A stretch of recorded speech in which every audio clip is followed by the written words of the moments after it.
actually how it goes. But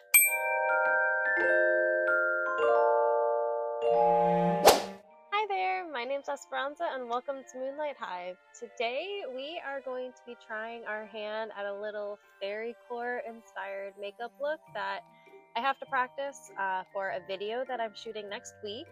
And I figured while I was doing my makeup, I could chat with you guys about something that I love to talk about, which is cryptids. And so I am going to be going over my top 5 favorite cryptids of all time. So I am excited to talk about this, and I think it's a common topic that a lot of us like to dive down a deep rabbit hole in at the middle of the night and spend way too much time looking up conspiracy theories about. So without further ado, let's get started. So this is the makeup look that I am kind of going for to recreate, as well as this one. Kind of a sandwich of these two looks is the vibe, the idea. What actually happens is a different story, because truth be told, I am not a makeup artist. I know about the same amount of makeup as I did in 2016. I am unfortunately one of those people that had a makeup look that I kind of stuck with, and I've updated slowly. I've tried to kind of build my knowledge and build my makeup stash, so I think I'm doing okay. I have some products here that I looked up, and because I don't know what I'm doing. So anyway, let's get started. Okay, so I kind of want to start with what I'm going to be doing for my face, so that I don't have to talk about that while I'm actually doing my face, and that way I can just talk about the cryptids while I'm doing my makeup, if that makes sense. So I know that the reference photo is very blue and very pigmented, and I know that that's really fairy vibes, but I struggle with bright colors, and this is really already out of my comfort zone, so I'm trying. So I got the Sage the Day palette by ColourPop, and it's really, really, really pretty, and it's totally me, and I didn't want to buy a palette just for this video. I wanted to buy a palette that I would actually use. So I'm thinking we're gonna go with more this green. Yeah, like this green, the Keep Calm on the outside edge, with the Sips Tea in the middle, or on the inside, maybe with a little Lit Vibes and a little Intuition. Yeah, I think it's gonna look great. And then I plan on doing maybe a purple eyeliner with some black details. Gonna kind of see what the vibe's gonna be. I know I just do a normal basic face. I'm probably gonna get a lot of hate for the way I do my face, but don't come after me. A little bit of light eyebrows, a little bit of contouring, highlighter, sprinkle sparkle. I want to look like a fairy, but like a earthy fairy. So let's go. So for those of you who may not know what a cryptid is, I don't know, I just pulled my hair down. A cryptid is think of an urban legend. So they are the things that we can't prove do exist, but also can't really prove that they don't exist. They're the scary bedtime stories, they're the folklore, they're the myths, they're the legends, they're the things that you almost want to exist, but you're also terrified at the same time that they might be real. Let's say like sea serpents, mermaids, that kind of thing, or like the chupacabra, or some of the ones that we're going to talk about today, and I am super, super excited. Some of them have been actually all of these have been cryptids that I've loved all of my life, ever since I've heard them. Some I've known longer than others, and I'm really excited to get into it. So the word cryptid actually comes from the word cryptology, which is the study of mysterious and ancient things, animals, things like that. So I want to start with the classic here. We are going to talk about the good old-fashioned Sasquatch. We also know him as Bigfoot, and that's what I'm going to be calling him today because who doesn't love a Bigfoot? So Bigfoot is North American folklore. He is seen up in the mountains usually, in the foresty areas, especially in the Pacific Northwest, so like Washington area. Think Twilight meets Bigfoot. Bella, you're not in love with a werewolf. That might be Bigfoot. Anyway, so he is a tall, ape-like creature that kind of just does his thing and hangs out in the forest and doesn't really like bother anybody. And people have claimed to have seen him. He has been claimed to hear him howling out in the middle of the night. It's like a really guttural, like, oh, I don't know actually how it goes, but people say that they hear him, and then there's obviously the footage of him, the pictures that are always blurry, even though we have phones now available all the time. I get it. It's all in fun. Who knows if these things exist or not. I like to think that maybe Bigfoot, that was probably loud. I like to think that Bigfoot is out there just chilling, and you know, maybe he actually does time travel like people think he does, because why not? People have claimed to have found giant footprints that don't belong to any creature that we can classify it, and so bada bing, bada boom. And I believe back in the 1970s, their FBI actually tested hair that they found out in the forest that might be Bigfoot's hair.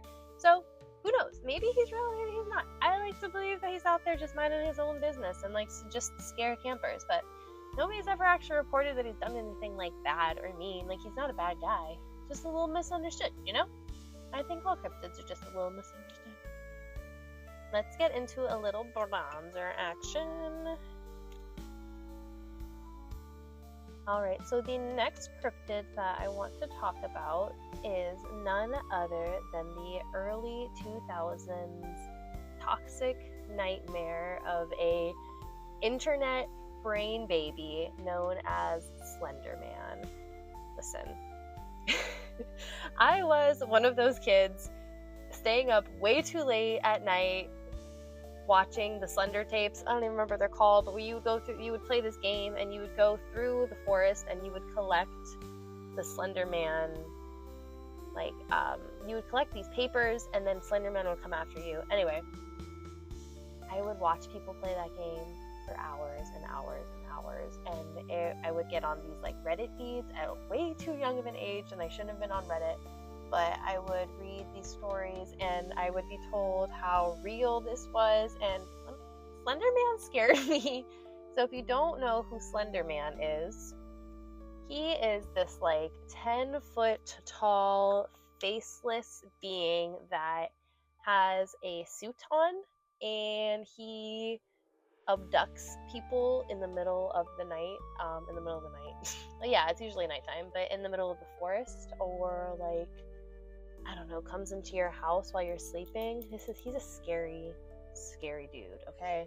2009, there was a forum called Something Awful, and this guy wrote about this creature called Slender Man, and that's kind of how it was born, and it became a pop icon. Everybody knows him. He became really real, and it kind of shows you how powerful the mind is when it comes, like, a collective group is able to create something not real and turn it into something that we all feel is, not all, but like, you know, accept as a little bit of a reality. There's been a lot of awful things that have happened because of Slender Man. There was a horrible stabbing with a 12-year-old. I don't really want to go into it. You can look it up if you'd like, but it's terrifying how real things can be to us and how strong our emotions can make us hear things that literally aren't there. And that's just, I don't know why it's so important to maybe keep a grip on reality and keep in touch with yourself, because while I know now that these things are probably just funny stories that we tell ourselves and ways to cope with reality and scary stories, you know, why don't we all love a scary story. it's important to stay connected to ourselves and grounded with ourselves and really check in with yourself. So yes, Mr. Slenderman was definitely one of my childhood nightmare fuels, and I have definitely put way too many hours into investigating him and his paranormal being. But it's something that a lot of my friends and I bonded over in like middle school. So as silly as it is of a topic, it is actually very fun and fond memory of mine, was watching those silly little tapes of and then just getting scared and just being unsure if this is real or not, and I don't know, always questioning if this is really a magical world or not. And I think that's I'm not saying, well, Slenderman I know is not real, but these other ones, there are possibilities in my mind that maybe cryptids aren't all just up to blah blah blah, who knows. So part of the makeup process is you look crazy until the end, right? Because I look a little crazy right now. So I'm going to get a little closer because I'm going to start my eyes. So the next cryptid that I'm going to be talking about is actually the skinwalkers. And I know this is a pretty controversial one. A lot of people say you shouldn't even talk about them. They are extremely, extremely fascinating to me. They are of Navajo origin, and I don't want to be disrespectful at all. So I'm not going to say too much about these guys, but I kind of just wanted to throw them in this list because I think it's a good reminder of how important our beliefs are and how sometimes what we say holds a lot of power, and these guys are no joke. They are once believed to be witches, dark witches that use their magic for harmful, and they can actually shapeshift into different creatures, and they go down on all four legs and mimic either like a wolf or a dog or something, and they do very harmful things to people, and they are scary and they are dangerous, and they are not to be messed around with. I've listened to podcasts of people talking about having like interactions of sorts with the skinwalkers, and to hear just a footstep keeping up with you in the forest but not actually able to see anything, and I don't know, they're terrifying. They have always terrified me. They are often associated with cursed lands in Utah, as the Skinwalker Ranch is a pretty known spot of interacting with them, and people definitely go out of their way to try and interact with them, which is not something that I would recommend doing. Absolutely not. I will be staying out of Utah. Sorry for all my Utahnians. I'm just kidding. I'm sure Utah's actually beautiful. Even creepier fact about them is they're known to even like mimic the voices of your loved ones and like lure you into the forest. Like, that's terrifying. So this green is looking a lot prettier than I actually expected it to, which makes me really happy. It's actually going on a lot more vibrant than I was expecting it to. So I am a happy camper right now. The next cryptid that I want to talk about is none other than Mothman himself. And if any... Mothman. That's all I really feel like I have to say is Mothman. He is known as a little bit of a cryptid hottie.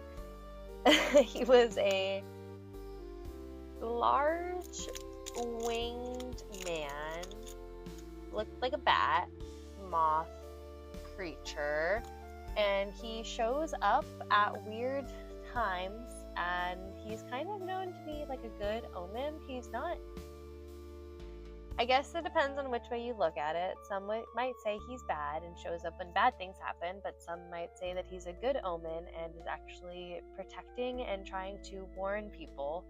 So, for instance, the collapse of the Silver Bridge, which was a tragedy in West Virginia, he was spotted right before by a couple who survived because they ran away from this man, I believe is how the story goes. correct me if I'm wrong. I will correct myself if I'm wrong. But yeah, so winged man, glowing red eyes, Mothman. Like tall, winged black figure. I don't know. He seems cool, and he seems like he's really just here to do good things and kind of warn people from tragic situations. And there is actually a Mothman festival held in West Virginia, as well as a statue erected of him. Okay, so I went ahead and did my eyeliner off camera because this took me longer than I would like to admit. It came out a little crazier than I was expecting, but I don't think I'm mad at it. I don't think I'll do this much for my video next week, but I was like, whatever, we're having fun. I've never done any sort of my makeup like this before, so let's go for it. Okay, so our last cryptid that we will be talking about today is none other than the Loch Ness Monster herself, Nessie. Old Nessie, you know her, you love her. She is the folklore that everybody knows. I mean, who doesn't know about Nessie? So, fun fact, while I was kind of doing a little research for this video, I came across the surgeon's photo, which is the most famous photo of Nessie, the Loch Ness Monster of the Scottish grounds of Loch Ness. And this was a hoax, and obviously it was a hoax. It's actually funny, this guy who was a surgeon was friends with this guy that was getting a lot of like hate for believing in the Loch Ness Monster but not having any proof. So he went ahead and devised this plan to make this Loch Ness Monster. They put it in the water and he took pictures, and then the surgeon was like, oh, I will say that I took this photo and that this is mine because I'm credible. And now this is the most famous photo of the Loch Ness Monster and kind of the birthplace of the Loch Ness Monster in modern history, and it was all a hoax. Some people still say that they have seen Nessie. I personally would like to go to Scotland and see the Loch Ness for plenty of reasons, and one of them being that Nessie might choose me as the person she lets to see her. And again, Nessie is one of those ones that I have spent way too long looking up videos and folklore and Reddit subreddits, that's the word, of conspiracy theories on who she is. And my favorite conspiracy theory is that the lake that she is in is actually a portal, like an interdimensional portal, and she just jumps from different parts of the world, different parts of the dimensions, and she just shows her face here when she feels like it, and then she goes, hey, I'm here, and then she goes down into the deep little crystals water, because apparently there's like energy crossing right over the Loch Ness. I can't actually remember what they're called. I'll put it here, like energy lines, as well as like crystal quartz in the water, and it's think to make, maybe it's just like the perfect storm for a portal. And maybe she's just interdimensionally time hopping, just like Bigfoot, and we just are behind them and they're mocking us with their cryptid coolness. I don't know. The idea that there's a cool monster swimming in the lakes of Scotland, and even if she goes to different countries and different universes, she decides to go there and mess with tourists, and that is cool to me. I am going to finish up the rest of my makeup, and I will see you in the reveal. Boop!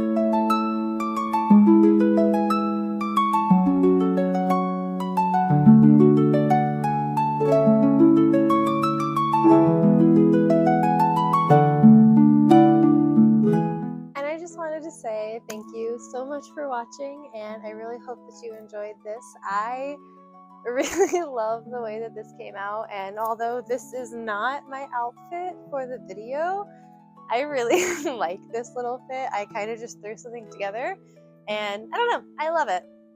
It's not really giving fairy, it's more like a hobbit, kind of hung out with a fairy. But for my fairy video, I plan on going full tulle, fairy wand, fairy wings, floral crown, lots of frolicking. So I hope that you look forward to that video, because I am super, super, super excited to make it, and I cannot wait to share that magic with you. Until then, I want to thank you so much for watching, and whether you're new here or old here, I appreciate you. If you want to stick around and subscribe, I would appreciate that. I upload every other Sunday. Stick around for some more magic. Have a great one. Bye-bye.